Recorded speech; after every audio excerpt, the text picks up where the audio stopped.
Заряжай! Огонь! Прицел и точное попадание по мишени. Это задача более 200 участников чемпионата по стрельбе из боевого оружия. В Удмуртию показать свои навыки приехали сотрудники Федеральной службы исполнения наказаний и курсанты из разных уголков России.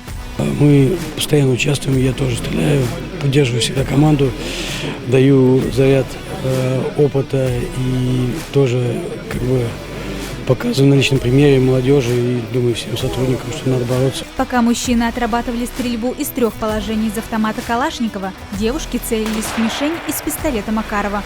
Важно и уложиться по времени, и набрать очки. Мы тренировались месяца 1,5-2, настреливали, все упражнения проходили не один раз, чтобы составить соревновательный эффект.